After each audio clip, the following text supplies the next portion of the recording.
ആകാശവാണി.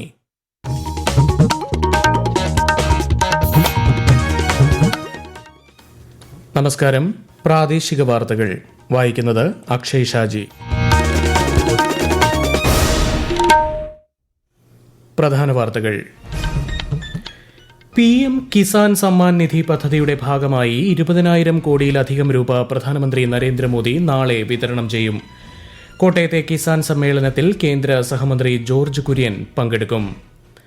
പശ്ചിമബംഗാളിൽ ട്രെയിനുകൾ കൂട്ടിയിടിച്ചുണ്ടായ അപകടത്തിൽ മരണം 9. ജീവൻ നഷ്ടപ്പെട്ടവരുടെ ആശ്രിതർക്കും പരിക്കേറ്റവർക്കും കേന്ദ്രം ധനസഹായം പ്രഖ്യാപിച്ചു. സംഭവം റെയിൽവേ സേഫ്റ്റി കമ്മീഷൻ അന്വേഷിക്കുമെന്ന് കേന്ദ്രമന്ത്രി അശ്വിനി വൈഷ്ണവ്.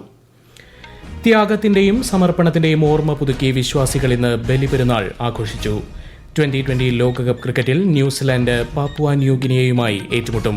യൂറോ കപ്പിൽ റൊമാനിയ യുക്രൈൻ മത്സരം അല്പസമയത്തിനകം. വാർത്തകൾ വിശദമായി. PM കിസാൻ സമ്മാൻ നിധിയുടെ 17ാം ഗഡുവിന്റെ ഭാഗമായി 20,000 കോടിയിലധികം രൂപ പ്രധാനമന്ത്രി നരേന്ദ്രമോദി നാളെ വിതരണം ചെയ്യും. വാരണാസിയിൽ നടക്കുന്ന ചടങ്ങിൽ 9,26,00,000 കർഷകർക്കാണ് തുക വിതരണം ചെയ്യുക. നിലവിൽ പദ്ധതിയുടെ ഭാഗമായി 11 കോടിയിലധികം കർഷകർക്കായി 3 ലക്ഷം കോടി രൂപ വിതരണം ചെയ്തു കഴിഞ്ഞു. സ്വയം സഹായ സംഘങ്ങളിൽ അംഗങ്ങളായ 30,000 വനിതാ കർഷകർക്ക് കൃഷി സഖികൾക്കുള്ള സാക്ഷ്യപത്രവും പ്രധാനമന്ത്രി വിതരണം ചെയ്യും. PM കിസാൻ സമ്മാൻ നിധി 17ാം ഗഡു വിതരണത്തിന്റെ ഭാഗമായി കോട്ടയം കുമരകത്ത് സംഘടിപ്പിക്കുന്ന കിസാൻ സമ്മേളനത്തിൽ കേന്ദ്ര സഹമന്ത്രി ജോർജ് കുര്യൻ പങ്കെടുക്കും. നാളെ ഉച്ചയ്ക്ക് 2:30 കുമരകം കൃഷി വിജ്ഞാൻ കേന്ദ്രത്തിലാണ് പരിപാടി. പരിപാടിയിൽ കർഷകർക്ക് കാർഷിക ഉൽപ്പന്ന ഉപാധികൾ കേന്ദ്ര സഹമന്ത്രി വിതരണം ചെയ്യും. പ്രധാനമന്ത്രി നരേന്ദ്രമോദി നാളെയും മറ്റന്നാളുമായി ഉത്തർപ്രദേശും ബീഹാറും സന്ദർശിക്കും. നാളെ വൈകിട്ട് ശ്രീ നരേന്ദ്രമോദി ദശാശ്വമേധ് ഘട്ടിൽ ഗംഗ ആരതിയിൽ പങ്കെടുക്കും. കാശി വിശ്വനാഥ ക്ഷേത്രത്തിലും അദ്ദേഹം ദർശനം നടത്തും. മറ്റന്നാൾ നളന്ദ സർവകലാശാലയുടെ രാജ്ഗിരിലുള്ള ക്യാമ്പസ് ഉദ്ഘാടനം ചെയ്യും. 17 രാജ്യങ്ങളുടെ പ്രതിനിധികൾ നളന്ദയിലെ ചടങ്ങിൽ പങ്കെടുക്കും. പശ്ചിമബംഗാളിലെ ഡാർജിലിംഗ് ജില്ലയിലെ രംഗപാണി സ്റ്റേഷന് സമീപം ട്രെയിനുകൾ കൂട്ടിയിടിച്ചുണ്ടായ അപകടത്തിൽ 3 റെയിൽവേ ഉദ്യോഗസ്ഥർ ഉൾപ്പെടെ ഇതുവരെ 9 പേർ മരിച്ചതായി റെയിൽവേ അറിയിച്ചു. 40-ലധികം പേർക്ക് പരിക്കേറ്റിട്ടുണ്ട്. 9 പേരുടെ നില ഗുരുതരമാണ്. പരിക്കേറ്റ് ചികിത്സയിലുള്ളവരെ കേന്ദ്രമന്ത്രി അശ്വിനി വൈഷ്ണവ് സന്ദർശിച്ചു. സംഭവം റെയിൽവേ സേഫ്റ്റി കമ്മീഷൻ അന്വേഷിക്കുമെന്ന് കേന്ദ്രമന്ത്രി പറഞ്ഞു. ചരക്ക് തീവണ്ടിയുടെ ലോക്കോ പൈലറ്റ് സിഗ്നൽ അവഗണിച്ചതാണ് അപകട കാരണമെന്നാണ് പ്രാഥമിക നിഗമനം. ത്രിപുരയിലെ അഗർത്തലയിൽ നിന്ന് ബംഗാളിലെ സിൽദയിലേക്ക് സർവീസ് നടത്തുന്ന കാഞ്ചൻജംഗ എക്സ്പ്രസാണ് അപകടത്തിൽപ്പെട്ടത്. ട്രെയിനിന്റെ 3 കോച്ചുകൾക്ക് സാരമായി കേടുപാടുകൾ സംഭവിച്ചു. സംഭവത്തിൽ രാഷ്ട്രപതി ദ്രൗപദി മുർമു, ഉപരാഷ്ട്രപതി ജഗ്ദീപ് ധൻകർ, പ്രധാനമന്ത്രി നരേന്ദ്രമോദി ഉൾപ്പെടെയുള്ള പ്രമുഖർ അനുശോചനം രേഖപ്പെടുത്തി. പശ്ചിമബംഗാൾ ട്രെയിൻ അപകടത്തിൽ റെയിൽവേ നഷ്ടപരിഹാരം പ്രഖ്യാപിച്ചു.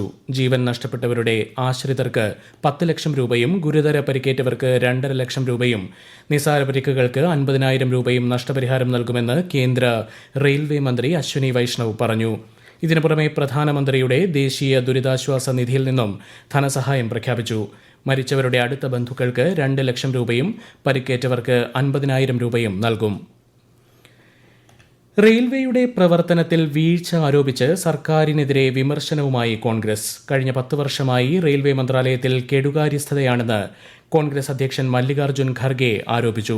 പശ്ചിമബംഗാളിലെ ദാരുണമായ അപകടത്തിൽ ശ്രീ ഖർഗെ ദുഃഖം രേഖപ്പെടുത്തി.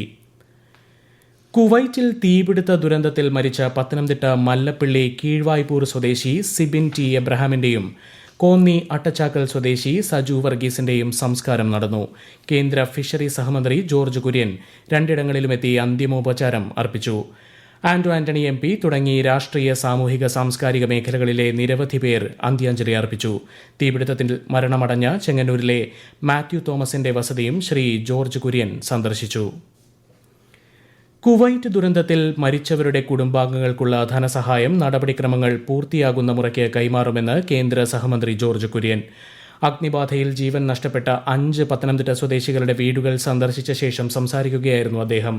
പ്രധാനമന്ത്രിയുടെ നിർദ്ദേശപ്രകാരമാണ് സന്ദർശനം നടത്തിയതെന്നും കേന്ദ്ര സഹമന്ത്രി പറഞ്ഞു. ഈ വാർത്തകൾ ആകാശവാണിയിൽ നിന്ന്. ആകാശവാണി വാർത്തകളും വാർത്താധിഷ്ഠിത പരിപാടികളും all India radio news Thiruvananthapuram എന്ന യൂട്യൂബ് ചാനലിൽ ലഭ്യമാണ്. കൂടുതൽ വാർത്തകൾക്കായി @All India Radio News Thiruvananthapuram എന്ന ഫേസ്ബുക്ക് പേജും @AER_News_TVM എന്ന എക്സ് ഹാൻഡിലും സന്ദർശിക്കാം. പുതിയ മദ്യനയത്തിൽ എൻഫോഴ്സ്മെന്റ് വിഭാഗം ശക്തിപ്പെടുത്താനും ലഹരി വിരുദ്ധ പ്രവർത്തനങ്ങൾ ഊർജിതമാക്കാനും മുൻഗണന നൽകുമെന്ന് മന്ത്രി MP Rajesh. Walayar excise check പോസ്റ്റിൽ പുതിയ കണ്ടെയ്നർ മൊഡ്യൂളിന്റെ ഉദ്ഘാടനം നിർവഹിക്കുകയായിരുന്നു മന്ത്രി. പുതിയ ചെക്ക് പോസ്റ്റ് അതിർത്തി കടന്നുള്ള ലഹരിക്കടത്ത് തടയാൻ സഹായകമാകുമെന്നും മന്ത്രി പറഞ്ഞു. ത്യാഗത്തിന്റെയും സമർപ്പണത്തിന്റെയും സ്മരണയിൽ വിശ്വാസികൾ ഇന്ന് ബലിപെരുന്നാൾ ആഘോഷിച്ചു. പ്രവാചകൻ ഇബ്രാഹിം നബിയുടെ ത്യാഗത്തിന്റെ ഓർമ്മ പുതുക്കുകയാണ് ഓരോ ബലിപെരുന്നാളും. സംസ്ഥാനത്ത് പള്ളികളിലും ഈദ്ഗാഹുകളിലും പെരുന്നാൾ നമസ്കാരം നടന്നു. മക്കയിലെ ഹജ്ജ് കർമ്മത്തിന്റെ പരിസമാപ്തി കൂടിയാണ് ഈദുൽ അസ്ഹ എന്നറിയപ്പെടുന്ന ബലിപെരുന്നാൾ. ബിലീവേഴ്സ് ഈസ്റ്റേൺ ചർച്ച് സഭാധ്യക്ഷനായി ഡോക്ടർ സാമുവേൽ മാർ തിയോഫിലോസ് തെരഞ്ഞെടുക്കപ്പെട്ടു. സഭാസ്ഥാനത്തു നടന്ന സഭാ സിനഡ് യോഗത്തിലായിരുന്നു തീരുമാനം. മുതിർന്ന മെത്രാപ്പൊലീത്തയായ അദ്ദേഹം ചെന്നൈ ഭദ്രാസനാധിപനായിരുന്നു.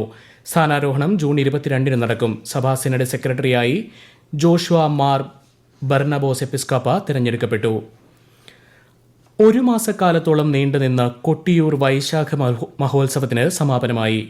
തൃക്കലശാട്ടോടെയാണ് ഉത്സവം സമാപിച്ചത്. രാവിലെ വാകച്ചാർത്തോടെ ചടങ്ങുകൾ ആരംഭിച്ചു.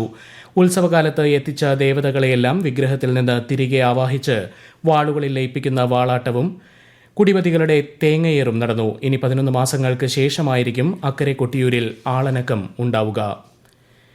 2020 ക്രിക്കറ്റ് ലോകകപ്പിൽ ഇന്ന് രാത്രി 8 നടക്കുന്ന മത്സരത്തിൽ ന്യൂസിലൻഡ് പപ്പുവ ന്യൂഗിനിയയുമായി ഏറ്റുമുട്ടും. രാവിലെ നടന്ന ഗ്രൂപ്പ് മത്സരങ്ങളിൽ ബംഗ്ലാദേശിനും ശ്രീലങ്കയ്ക്കും ജയം. ഗ്രൂപ്പ് ഡിയിലെ പോരാട്ടത്തിൽ നേപ്പാളിനെ 21 റൺസിനാണ് ബംഗ്ലാദേശ് പരാജയപ്പെടുത്തിയത്. മറ്റൊരു മത്സരത്തിൽ നെതർലൻഡ്സിനെ ശ്രീലങ്ക 83 റൺസിന് തോൽപ്പിച്ചിരുന്നു. യൂറോ കപ്പിൽ റൊമാനിയ യുക്രൈൻ മത്സരം പുരോഗമിക്കുന്നു. ജർമ്മനിയിലെ അലയൻസ് അരീന സ്റ്റേഡിയത്തിലാണ് മത്സരം. രാത്രി 9:30 നടക്കുന്ന മത്സരത്തിൽ ബെൽജിയം സ്ലോവാക്കിയയെ നേരിടും. മറ്റൊരു മത്സരത്തിൽ ഓസ്ട്രിയ ഫ്രാൻസിനെ നേരിടും. രാത്രി 12:30 മത്സരം. വിഴിഞ്ഞം അന്താരാഷ്ട്ര തുറമുഖത്ത് ഈ മാസം തന്നെ ട്രയൽ റൺ ആരംഭിക്കാൻ സംസ്ഥാന സർക്കാർ തീരുമാനം. തുറമുഖം പ്രവർത്തനം ആരംഭിക്കുന്നതിന് ഏതാനും അനുമതികൾ കൂടി ലഭിക്കാനുണ്ടെങ്കിലും ആദ്യഘട്ടത്തിന് ആവശ്യമായ അടിസ്ഥാന സൗകര്യങ്ങൾ ഇതിനകം പൂർത്തിയായിട്ടുണ്ടെന്ന് അധികൃതർ അറിയിച്ചു.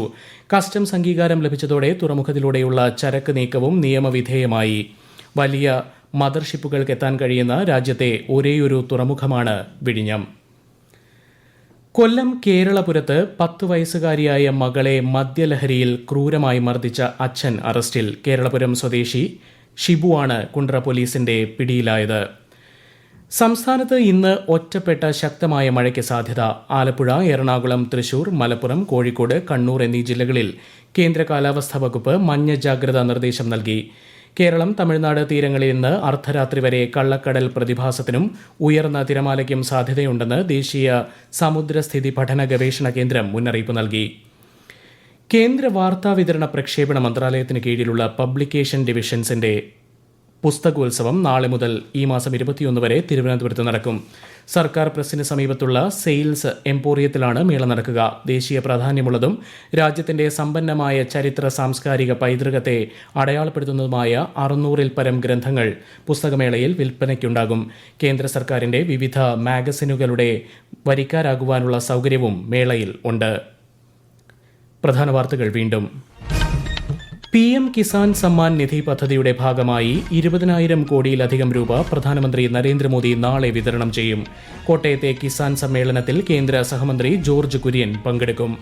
പശ്ചിമബംഗാളിൽ ട്രെയിനുകൾ കൂട്ടിയിടിച്ചുണ്ടായ അപകടത്തിൽ മരണം 9. ജീവൻ നഷ്ടപ്പെട്ടവരുടെ ആശ്രിതർക്കും പരിക്കേറ്റവർക്കും കേന്ദ്രം ധനസഹായം പ്രഖ്യാപിച്ചു. സംഭവം റെയിൽവേ സേഫ്റ്റി കമ്മീഷൻ അന്വേഷിക്കുമെന്ന് കേന്ദ്രമന്ത്രി അശ്വനി വൈഷ്ണവ്. ത്യാഗത്തിന്റെയും സമർപ്പണത്തിന്റെയും ഓർമ്മ പുതുക്കി വിശ്വാസികൾ ഇന്ന് ബലിപെരുന്നാൾ ആഘോഷിച്ചു. 2020 ലോകകപ്പ് ക്രിക്കറ്റിൽ ന്യൂസിലൻഡ് പപ്പുവ ന്യൂഗിനിയയുമായി ഏറ്റുമുട്ടും. യൂറോ കപ്പിൽ റൊമാനിയ യുക്രൈൻ മത്സരം പുരോഗമിക്കുന്നു. വാർത്തകൾ കഴിഞ്ഞു. അടുത്ത വാർത്താ പ്രക്ഷേപണം 7:25.